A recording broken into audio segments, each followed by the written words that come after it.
আমাদের রমাপদ একদিন এক হাঁড়ি মিহিদানা লইয়া স্কুলে আসিল। টিফিনের ছুটি হওয়া মাত্র আমরা সকলেই মহা উৎসাহে সেগুলি ভাগ করিয়া খাইলাম। খাইল না কেবল দাশু। পাগলা দাশু যে মিহিদানা খাইতে ভালোবাসে না তা নয়, কিন্তু রমাপদকে সে একেবারেই পছন্দ করিত না। দুজনের মধ্যে প্রায়ই ঝগড়া চলিত। আমরা রমাপদকে বলিলাম, দাশুকে কিছু দে। রমাপদ বলিল, কিরে দাশু, খাবি নাকি? দেখিস খাবার লোভ হয়ে থাকে তো বল, আর আমার সঙ্গে কোনোদিন লাগতে আসবি নে, তাহলেই মিহিদানা পাবি। এমন করিয়া বলিলে রাগ তো হবারই কথা। কিন্তু দাশু কিচ্ছু না বলিয়া গম্ভীরভাবে হাত পাতিয়া মিহিদানা লইল। তারপর দারোয়ানের কুকুরটাকে ডাকিয়া সকলের সামনে তাহাকে সেই মিহিদানা খাওয়াইল। তারপর খানিকক্ষণ হাঁড়িটার দিকে তাকাইয়া কি যেন ভাবিয়া মুচকি মুচকি হাসিতে হাসিতে স্কুলের বাহিরে চলিয়া গেল। এদিকে হাঁড়িটাকে শেষ করিয়া আমরা সকলে খেলায় মাতিয়া গেলাম। দাশুর কথা কেউ আর ভাবিবার সময়ই পাই নাই। টিফিনের পর ক্লাসে আসিয়া দেখি দাশু অত্যন্ত শান্তশিষ্টভাবে এক কোণে বসিয়া আপন মনে অঙ্ক কষিতেছে। তখনই আমাদের কেমন সন্দেহ হইয়াছিল। আমি জিজ্ঞাসা করিলাম, কিরে দাশু, কিছু করছিস নাকি? দাশু অত্যন্ত ভালো মানুষের মতো বলিল, হ্যাঁ, দুটো জিসিএম করে ফেলেছি। আমরা বললাম, ধুৎ, সে কথা কে বলছে? কিছু দুষ্টুমির মতলব করিসনি তো? এ কথায় দাশু ভয়ানক চটিয়া গেল। তখন পণ্ডিত মহাশয় ক্লাসে আসিতেছিলেন। দাশু তাহার কাছে নালিশ করে আর কি। আমরা অনেক কষ্টে তাহাকে ঠান্ডা করাইয়া বসাইয়া রাখিলাম। এই পণ্ডিত মহাশয় মানুষটি মন্দ নহেন। পড়ার জন্য কোনোদিনই তাড়াহুড়ো করেন না। কেবল মাঝে মাঝে একটু বেশি গোল করিলে হঠাৎ সাংঘাতিক রকম চটিয়া যান। সে সময় তার মেজাজটি আশ্চর্য রকম ধারালো হইয়া ওঠে। পণ্ডিত মহাশয় চেয়ারে বসিয়াই নদী শব্দের রূপ করো বলিয়া ঘুমাইয়া পড়িলেন। আমরা বই খুলিয়া হড়বড় করিয়া যা তা খানিকটা বলিয়া গেলাম, এবং তাহার উত্তরে পণ্ডিত মহাশয়ের নাকের ভিতর হইতে অতি সুন্দর ঘড় ঘড় শব্দ শুনিয়া বুঝিলাম নিদ্রা বেশ গভীর হইয়াছে। কাজেই আমরাও স্লেট লইয়া কাটাকুটি আর ১০-২৫ খেলা শুরু করিলাম। কেবল মাঝে মাঝে যখন ঘড়ঘড়ানি কমিয়া আসিত, তখন সবাই মিলিয়া সুর করিয়া নদী নদ্য নদ্য, নদী নদ্য নদ্য ইত্যাদি আওড়াইতাম। দেখিতাম তাহাতে ঘুমপাড়ানি গানের ফল খুব আশ্চর্য রকম পাওয়া যায়। সকলে খেলায় মত্ত, কেবল দাশু এক কোণায় বসিয়া কি যেন করিতেছে, সেদিকে আমাদের কোনো খেয়ালও নেই। একটু বাদে পণ্ডিত মহাশয়ের চেয়ারের তলায় তক্তার নিচ হইতে ফট করিয়া কি যেন একটা আওয়াজ হইল। পণ্ডিত মহাশয় ঘুমের ঘোরে ভ্রুকুটি করিয়া সবেমাত্র উহ বলিয়া কি যেন একটা ধমক দিতে যাইবেন, এমন সময় ফুট ফাট দুম দাম ধূপ ধাক শব্দে তাণ্ডব কোলাহল উঠিয়া সমস্ত স্কুলটিকে একেবারে কাঁপাইয়া তুলিল।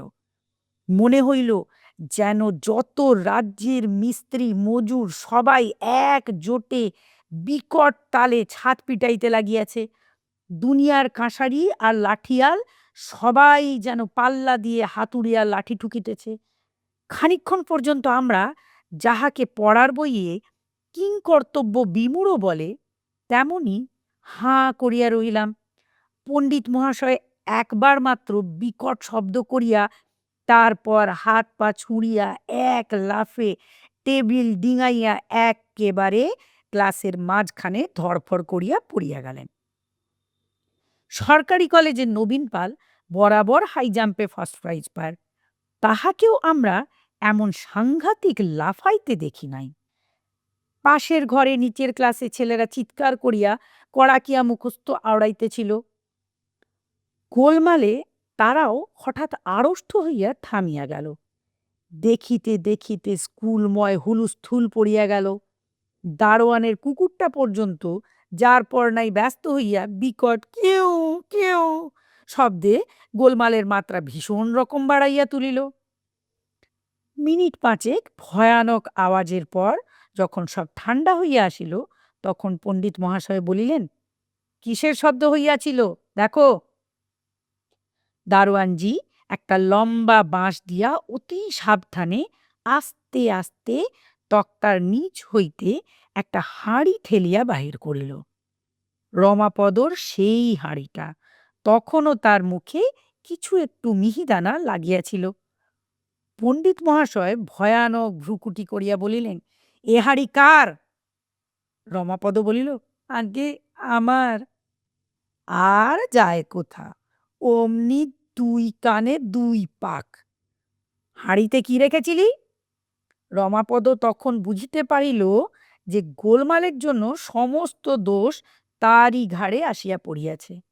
সে বেচারা তাড়াতাড়ি বুঝাইতে গেল, আজ্ঞে ওর মধ্যে করে মিহিদানা এনেছিলাম। তারপর মুখের কথা শেষ না হইতেই পণ্ডিত মহাশয় বলিলেন, তারপর মিহিদানাগুলো চিনে পটকা হয়ে ফুটতে লাগলো না? বলিয়াই ঠাস ঠাস করিয়া ২ চড়। অন্যান্য মাস্টাররাও ক্লাসে আসিয়া জড়ো হইয়াছিলেন।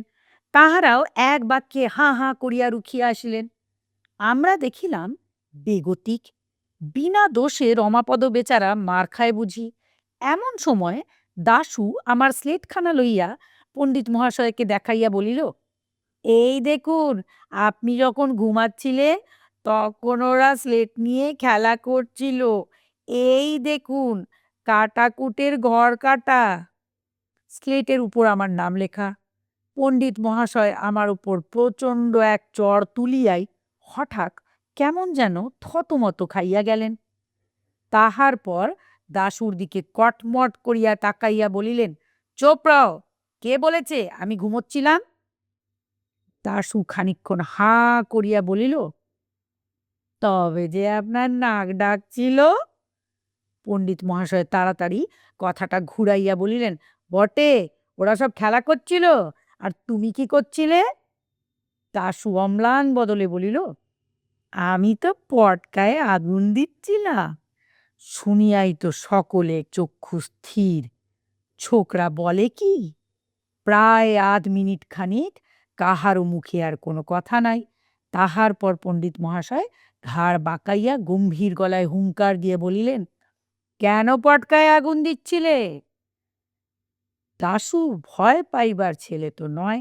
সে রমাপদকে দেখাইয়া বলিল, ও কেন আমায় মিহিদানা দিতে যাচ্ছিল না?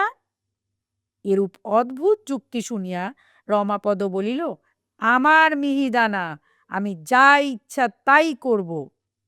দাশু তৎক্ষণাৎ বলিয়া উঠিল, তাহলে আমার পটকা, আমিও যা ইচ্ছা তাই করব।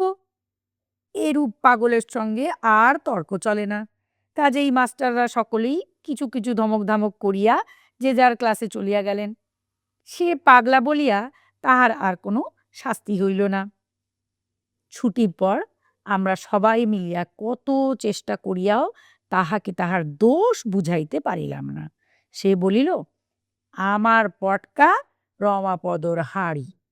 যদি আমার দোষ হয় তাহলে রমাপদেরও দোষ হয়েছে। ব্যাস, ওর মার খাওয়াই উচিত।